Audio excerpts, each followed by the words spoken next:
You cannot be too serious and too attached in your identity around your leadership and your titles that you detach from being feminine and girl and lovely, because it's also the tone you carry. Yeah. It's the pace with which you walk. It's how you talk to men. It's the energy you put out. It's the dialogue you encourage. It's the eyes, the expressions you make. It's the body language of how you see it. Working women are charming, but only for results. Remember that. They are generally pleasant. And when it comes to work, they're very easy to converse with. Easy going, but it's never personal. You can't even take it on a personal level. You start complimenting or getting personal, she's gone. She's gone. It's a very uncomfortable place. So they have lived there of corporate charm or courtesy so long that to follow up a conversation that is purely personal, not business, it makes them feel uncomfortable. Getting married as a priority. If you don't make it a priority, career will continue being priority, and it will get you on aircraft to travel you around. It will move you from region to region, move you to this and the other one. You will be succeeding, but only on one side of life. There are conversations that shape how we live. Conversations that help us navigate challenges of life. Conversations that bring out the best in us. This is where we gather to help each other find the way and unleash our potential. Welcome to the Benjamin Zulu Globe. Psychologist, relationship coach, the one, the only Benjamin Zulu. Benjamin Zulu himself.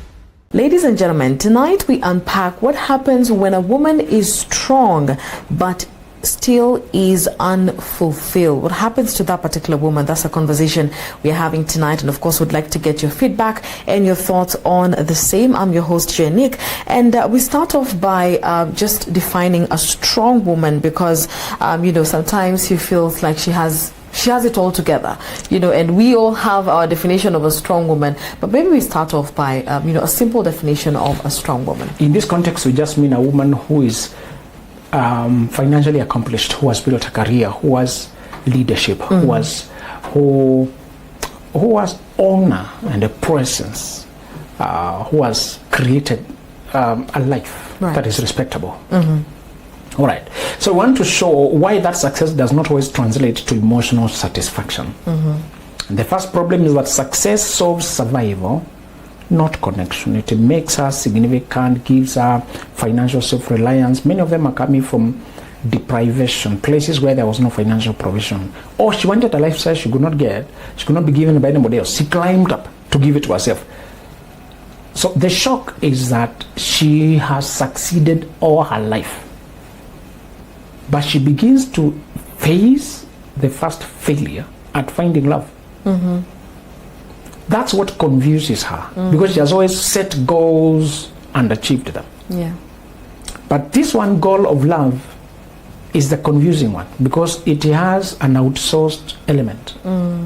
The other parts she could do solo. She could work on things throughout the night. She could build, save money, purchase the things. When it comes to love, there's a shared element that involves the willingness of another and the right person. And finding that right person is what does not just take hard work.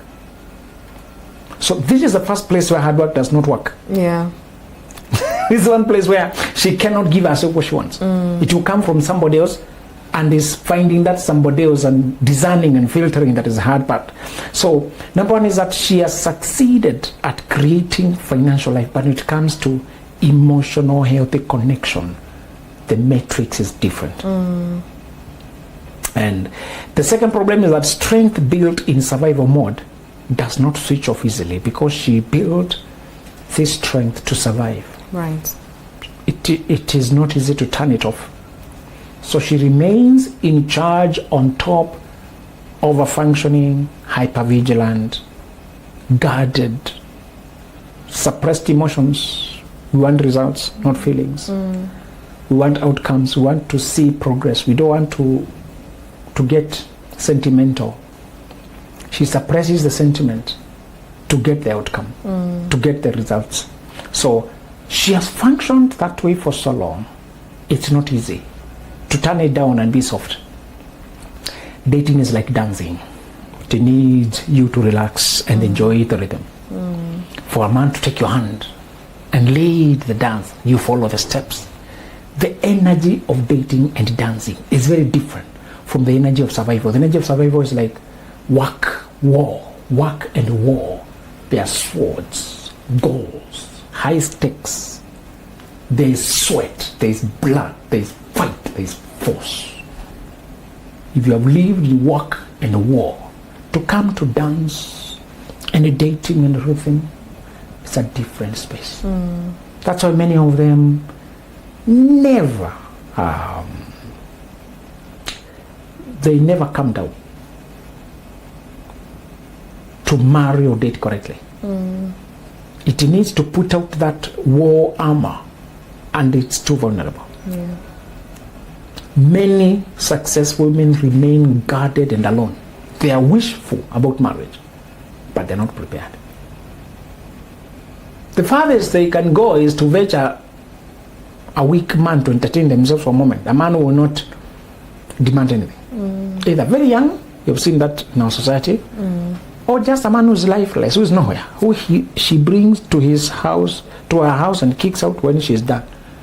Not a man, not a leader, not a provider. A male weak creature whom she can toss around. She does not want to come down and connect. She may feel biological needs. She may feel physical needs, need for warmth, need for this and that.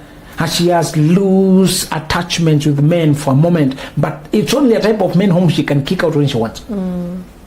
She remains guarded and in the war armor. She has come to define herself with the security she has built financially. She cannot imagine risking that. Opening herself up to go connect to the man only for the man to aim at that, and then she's taken back. Sometimes she's carrying the whole clan. She's carrying her family. She's educating her siblings and she's supporting her family and her parents. She's a hope of her whole clan. When she looks at the risk of inviting another person into her life, then he comes and becomes king. She's used to ruling, now another ruler is coming. It can be very anxiety inducing. Sometimes this woman keeps to herself because of too high stakes, too much to lose. And when she sits and imagines marriage, she likes the idea of being married, but when it comes to the real process of having to be vulnerable, invite another person to her life, the feelings change. The stakes are too high. The other thing is that being the capable one becomes a silent burden because everybody depends on her, but no one checks on her. She's known to always be capable. So to ever open and be real with another person that this is who I am is not always the glamour. Because to connect emotionally requires truthfulness, authenticity, and transparency. It requires to only also show where you're winning and where you're not winning. How you're doing your life. In fact, we don't meet without accolades. The company you lead, the leadership you have, the network you have, the asset that's not what we discuss when we meet on dates. It's just you, the person. How you're living your life, what you're feeling, what you're doing, what you're hoping for, that we discuss your day. The space of love is very exposed. You don't remain guarded. You don't remain careful. You don't use Machiavellian principles here. Here you don't quote survive. Here you don't, it's not cutthroat. It's even dress down. One of the things I encourage these women on some dating, they have to dress down. You step out of office into a date, the same energy will follow you there. You will not know how to relax. The boss attire must be left and wear the girl attire. You know, clothes, they hug you a certain way. How your clothes fit you, they bring out a certain energy. You should put on clothes. That's why when you're at home, you wear the less tight ones so that they can let you relax. When you step out, you put on a look. You sacrifice a little bit of comfort even mobility and flexibility to achieve the look. When you're back home, you want maximum comfort, minimum looks. When you're going for dates now, you are minimizing seriousness and maximizing relaxed yet presentable yet proud, girly, feminine. That's what you dress for. It's not just the color of the dress. It's the energy they bring out of you. You should have things like perfume, shoes, handbags, things that make you feel girly. And you should have another package that makes you feel in charge, confident, capable. That's what you carry to work. Eventually, when I can manage to convince them to get a blend of the two, it's the most successful mix. But some of them fear they are going to their subordinates and they don't want to appear romantic when they are around their subordinates, their staff, their team, the people they lead. But if I get them to know the cocktail, the balance of the two, that you are a lady and you can be beautiful, because many of the people will meet you there when you are at work. That's where you meet most people. And it should appear lovely. There's a blend. We have already we have found a very good blend of looking serious enough for work and lovely enough for dating. There's a blend of the two now. But it requires a certain level of emotional balance. You cannot be too serious and too attached in your identity around your leadership and your titles that you detach from being feminine and girl and lovely, because it's also the tone you carry. It's the pace with which you walk. It's how you talk to men. It's the energy you put out. It's the dialogue you encourage. It's the eyes, the expressions you make. It's the body language of how you see it. It's whether you, because many of them have to teach them to become a servant. For a long time when they are leading, they're in charge and they do serve, they are good, but they don't put themselves under a man to just get things done. When it comes to work, they get things done and they know how their rank where it is, and duty, they make the sales, they make the reports, they make the phone calls, they organize the logistics, they make the payment, they push the project, they do the dialogue, pull the meeting, and that part, they're really like this, and they get things done. They are loved by the employers because they're very fruitful, they are very reliable, extremely reliable. But when it comes to, love is teasing, inviting, teasing, emotional, flirtatious, suggestive, slow, emotional, not serious, rather playful. That is it's going the other direction. And many of them keep getting noticed by men who would like them, but they don't allow that interaction to commence. The men try to chat them, men try to get them to meet on a coffee date, the men try to take the conversation away from business. This lady is used to business conversations. And she's just polite. But she's not, there's no love. There's only duty. Even when she's available, it's only one evening and then she disappears for a week because she will chat in an interested way for one evening. And then get busy with work and things for 1 week.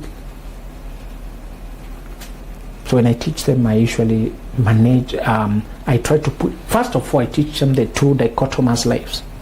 The lovely girl and the working woman. She has lived in the working woman for so long, it is her default settings. The lovely girl who a man may take her hand and for her to allow the man to lead and the man to drive her, I usually encourage them, let the man drive. The man open the door, hold the door, leave the lift doors for you. Let the man pull the chair. For her to lean back that way and receive, it's very strange. Many of them don't know how to receive. It feels very unsettling. I have to teach them that. That is where I usually start. But then if I can manage to get them now to bring the girl also to work, perfect. That one, it gets results. They get married very soon because they meet very high quality men around their work circles. Yeah. But there, They look beautiful but serious. You get the difference? And somebody can tell you that you're single or married. When you are dressed completely like a working woman, you look like a settled wife. There's nothing much. People may attempt to be flirtatious, but doesn't go far. You see, you must give a signal that you're searching. You're available. Yeah. But if you don't give that signal, people won't know. You're just in suits and serious clothes, and and you're walking like that vibe. You know the way they walk quickly. You hear them walking down the hallway with that shoe, serious, at work, and making presentations, and beautiful woman, but at work. The romantic girl paces down. She slows down. She makes eye contact. She lingers after a greeting. The working woman greets on the move. True. And she picks up the conversation about the meeting and the targets and the reports and the turnaround time. and she's reliable with results. Just that. Working women are charming, but only for results. Remember that. They are generally pleasant. And when it comes to work, they're very easy to converse with. Easy going, but it's never personal. You can't even take it on a personal level. You start complimenting or getting personal, she's gone. She's gone. It's a very uncomfortable place. So they have lived there of corporate charm or courtesy so long that to follow up a conversation that is purely personal, not business, it makes them feel uncomfortable. Even to carry out an investigation on the right man, to ask the right questions, to converse, to dialogue, they can't build something to maturation. There's something about pregnancy that is true about dating. You have to move from conception to first trimester to second trimester, all the way to full term. Relationships that lead to marriage have something like that. There's a progression. Hello everyone, my name is Janique, and on behalf of the Benjamin Zulu Global, I would like to invite you, yes you, to the Grow Your Love, Grow Your Money conference that will be happening on 5th of September 2026. It will be happening at Pride Inn Plaza along Mombasa Road from 10 a.m. to 4 p.m. All you need to do is grab yourself a ticket, which is only 5,500 Kenya shillings, and in case you'd like to join us virtually, it's only 4,000 bob on www.benjaminzuluglobal.com. And in case you'd like to contact us and just get more information, please use the contacts down below, and I look forward to seeing you on the Grow Your Love, Grow Your Money conference. When pregnancy is young, you can deworm it because you don't know that it's pregnancy. True.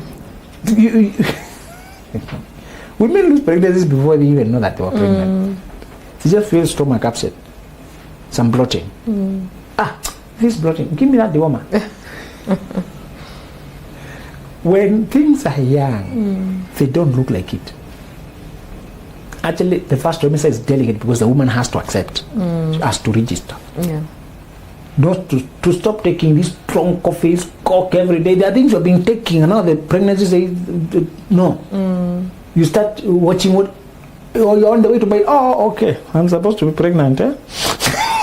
Let me change my order. It just usually takes you a while to adapt. It's not. Sometimes it's so emotional. You're getting these moods, this from wherever. Dating us, it's like that. The moment you've conceived or connected or started a connection, you have somebody to check in the morning. You have somebody to update after a few hours. You have somebody to consider, to dialogue with, to call on your way home. You have somebody now to dream together with, tell what, ask questions, find out how their day was. That's why these women don't want all that work. They quit first trimester.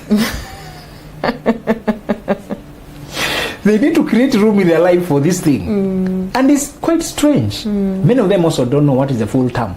What is the expected period? That is the most... many of them even migrate from their country at the time they should be getting married. Once you keep your career number one, the career moves you. It dictates your moves. You're given 2-year exchange program to go work, I don't know, as you do another country. The prime age when they should be settling. Because career was number one. I wanted to settle my career first. They find themselves all over the world. They make the goal of getting married farther and harder and harder. There comes a time to switch gears and make marriage number one. Priority project. Getting married as a priority. If you don't make it a priority, career will continue being priority, and it will get you on aircraft to travel you around. It will move you from region to region, move you to this and the other one. You will be succeeding, but only on one side of life. If marriage is your goal, at some point you have to change gears. Think differently. The other element I train these women is the indirect or organic dating. Organic dating is when you have time. Some of them get so late they come when you don't have time. We can't apply organic. But if they can hear me right and they're driven and they're still in their 20s, you have time for organic dating. Organic dating is when you apply energy, you let your energy attract rather than effort. When you don't have time, you really have to put effort. Yeah, true. We have to open your petals, women and petals. You know that flamingo? There's something women must open to signal the season. So when we only have 2 or 3 years, we must put both energy and effort. But those who have the time, the luxury of time, and hardly do they have money anyway, they're just driven and they're going far, but they don't have resources to even apply some of the techniques. Organic is the best. Organic is dress the right way, pace down your life, then be available, exchange your contacts, open your phone in terms of start changing your profiles and the statuses now. Being the pink light, turn on the pink light from your space. Don't run home after work. Greet people after meetings. The networking moments after meetings are very rich for dating. Yeah. After whatever it is, linger around. Don't be the rush to rush out. Some people noticed you, but they're on the other side. And before they can catch you, you have already boarded matatu and gone. Linger around. Chat with people. Exchange numbers. And the organic one is become more active in your life. Usually tell them that. This is indirect. But turn on the pink light, dress sexy or just attractive, highlight the headlines. Whatever is more beautiful about you, make sure it comes out. Make sure your dressing highlights your beauty. Previously you used to tone things down because you didn't want to be bothered. Now you want to be bothered. So bring it out. Turn on the lovely vibe on everywhere you go. Then participate online. Stop reading like a ghost now. Write, participate, lift your hand, show your, register your presence, engage in dialogues, and using the little budgets you have, get outfits that deserve a second glance, and then show up in those the camps, the small retreats, the small shopping groups. Every week you must find yourself somewhere among people. Is it these groupings that you do, the study groups or something? Do people's pre-weddings, participate. Wherever there's something that is organic, you just become more active in your life. Yeah. You pink lights on and doors open, organic. The other one is where somebody must do the traveling. Somebody must go around. We do photo shoots, we use social media, we use things, because at that age they're also dating people who are very busy, who need more. You need stronger signal to catch the attention of a prince. He may not be talking to 10 ladies per day. You need to exist in his space. You can talk his language. Many of these women, usually in their 30s or something like that, they are very competent. They can engage dialogues, even the president. Many women who are, you're seeing them in this business, they can talk to any man on earth. They can engage Trump for hours, and it is him who will quit the dialogue. Those women are rich. They can engage anybody, and that's one thing I usually start by telling them. The one thing that's working for you right now, you are not the intimidated, unsure 25-year-old who didn't have much to talk to serious people. Yeah. Right now you can engage the president of anything, that billionaire. You know they don't know themselves. And I tell them, you see these things you have achieved. The way you have managed to encourage people, build a team, navigate challenges, build a department, solved problems, turned around a failing company. That dialogue, your curiosity right now, you can talk to Aliko Dangote.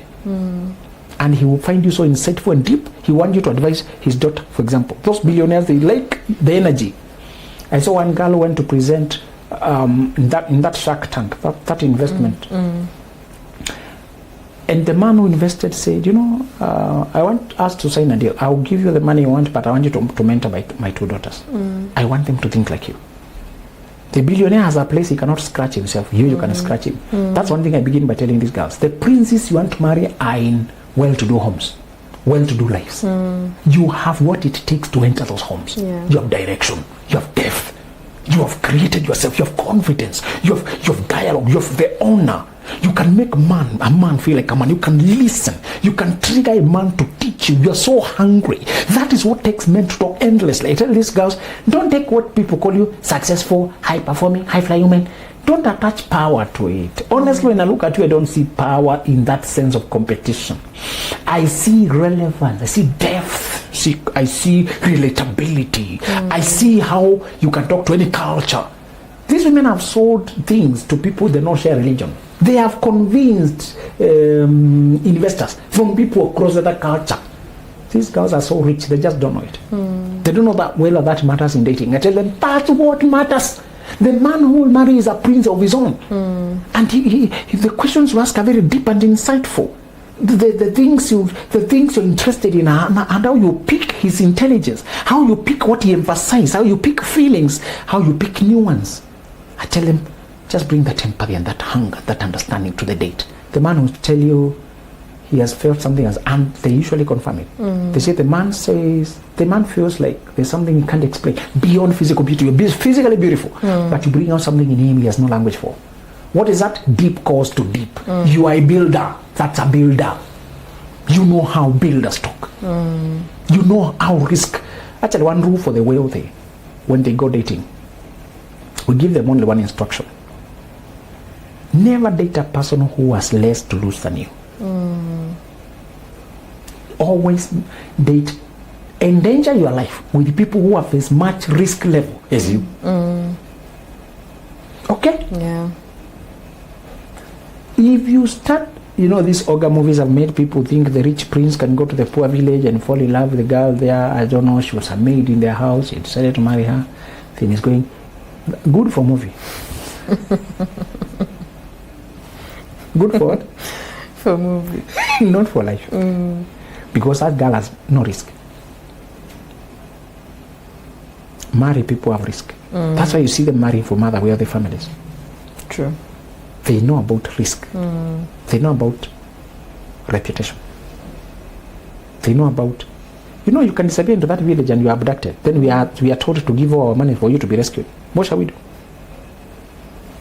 I don't want you to go to people who can abduct you. I want you to go to people. You get, sometimes it's as physical as that, honestly. Don't overthink it. These guys may think, these idiots have brought the son of the rich. Let's abduct him, and if they don't pay, we'll kill him. So now I'll be forced to give a lot of money to rescue you. No, we go to people who have something to protect. They may not be having the same level as you, your family, but they must have something that built that makes them understand the inside culture. When you talk about standards and safety, because when wealthy people plan the events, they think of security. Okay? Yeah. That language is not common from the poor. What are you securing? They don't know about that. They won't relate. You understand? When they pick where to live, what to drive, there's always an element of security. Yeah. Because they are hunted. They have something to protect. That is a dynamic you can't teach somebody who does not understand. That's why when you have children and you are building, even if you are not defined as the rich yet, but your target, you have a focus and a goal. You also know you are targeted by your enemies, and your children are the softest target. So you have to teach them where not to go, how not to eat carelessly, where not to hang out. Not because you hate those people, but because of the risk you carry. You have to introduce your children to the idea of risk early. That this world is predatory. And being associated to me, you are my soft spot. If they wanted to attack me, they will attack you. Yeah. So now be careful what you eat, who you talk, who you call your friends. Their children are not allowed to just fall in love anyhow. I have my crush. He comes from that ghetto over there. There's nonsense that is not allowed. That is not allowed when you come from, unless you want to forfeit your right for being a child in this home. You have to follow our standards. So risk level. This woman understands risk and protection and safety. And because she is not trying, the princes who marry these kind of women have a lot to protect. So they can't just date a girl who's looking for survival. Because he can exploit his love. That's why many of them talk about prenup, those agreements, that what I come with remains mine, what you come with. And I tell them, be happy when a man introduces that idea. Because he's also not coming to take from you. I tell them to interpret it positively. Whoever wants a prenup also wants to protect you. The prenup protects both of you. True. Why are you fighting? It's also protecting you. It is not one side, it's an agreement.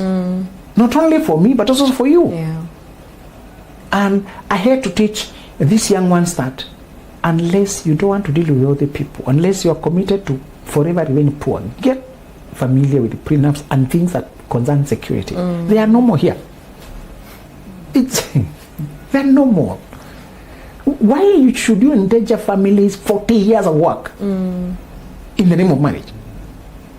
Some of them are in the second generation. This is the 50th year they're building. Then in the name of marriage, you leave the risk open. Sign the damn thing. If you are serious, it won't affect anything. If none of you is malicious, you sign it today and forget it. Yeah. Honestly, if you love each other, that thing we should sign it, and so that also our families to know we are careful. Because the moment the son tells the dad, I found somebody, the dad would start with security questions. Yeah. What made you trust this girl with your net worth, your family's net worth? What is your confidence that it's all about love? And he does not want to see. Do you think that dad wants to hear, oh my God, I feel butterflies when you talk, the time just flies. Oh my God, I can't believe. Do you think that dad is asking for feelings? Dad is asking for structure. Yeah. Oh, dad, we already signed the prenup. Okay, cool. Next, what is coming up? The girl has no battle at all with me protecting what I came with, because it's also protecting what she comes with. That's right. And the girl wants me to have psychological safety, that she's not hunting anything from me. And the girl knows what I have is very small compared to what we will build together. And the girl knows it's protecting me and her, not our children. The prenup does not affect our children. So as long as we are building for our children, I'm happy. You see, anybody fighting a prenup is either naive or they don't understand security. Security. When it comes to protection, what people are built to their sweat and blood, encourage them to protect it. Yeah. Encourage them. Over time, they'll come to trust you so much they'll forget there was a prenup. Prenup does not refuse gifts. It just refuses exploitation. It is just a protection against legal exploitation. Yeah. Not against people who love each other and they're sharing what they have willingly. It is just a security thing for eventuality, and sometimes it's the family. It's not even the two people. People can interfere so much and manipulate your mind. Sometimes we're also signing this to make sure that people behind us are not coming to interfere with us. So this woman